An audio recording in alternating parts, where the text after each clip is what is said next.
Alors là, c'est la pose du caléo dur, qui est une couche qui fait 12,5 mm d'épaisseur. Donc on va poser le caléo dur par plaque de 1,2 par 1,2 m, avec une sous-couche, parce qu'une sous-couche qui est d'une feuille de plastique pour permettre d'avoir un plancher flottant. On va laisser un petit espace ici qu'on va combler après avec du silicone pour permettre de faire l'étanchéité si jamais quelqu'un renverse quelque chose par-dessus. Donc on met de la colle qui est livrée en canule ici, et juste après donc on vient mettre la plaque suivante.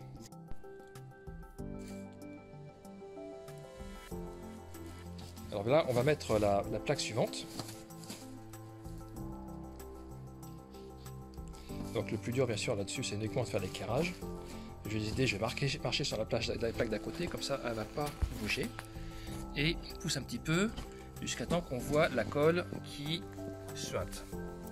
Alors avec une spatule, on va pouvoir retirer cette colle. Mais ce qu'on voit, c'est que le caléo dur, quand on le pose, en fait, il fait un peu la banane.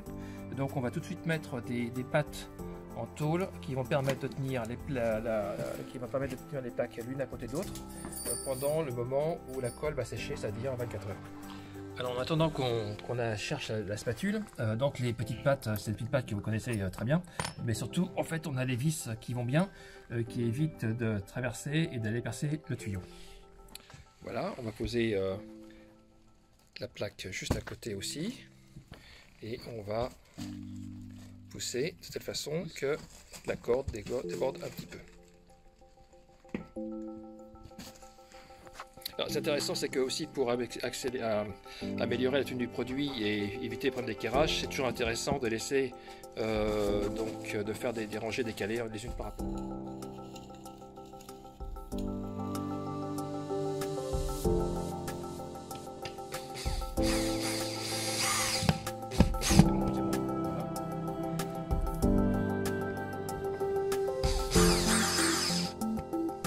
Voilà, donc on a mis 3 pattes ici. C'est largement suffisant, et elles vont rester ici 12 heures, ça devrait suffire en fait, 24 heures ça va être tranquille, et là ça permet de tenir vraiment les plaques ensemble avec la bonne géométrie. Donc il reste maintenant encore un tout petit peu de colle qu'on va retirer, et c'est bon pour passer à la plaque suivante. Donc voilà l'avancement des travaux, donc on met les plaques les unes derrière les autres.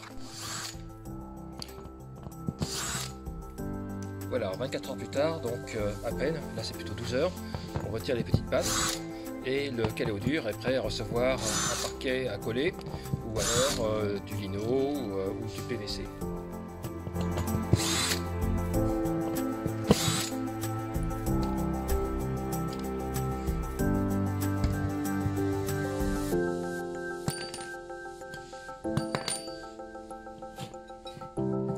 Et voilà.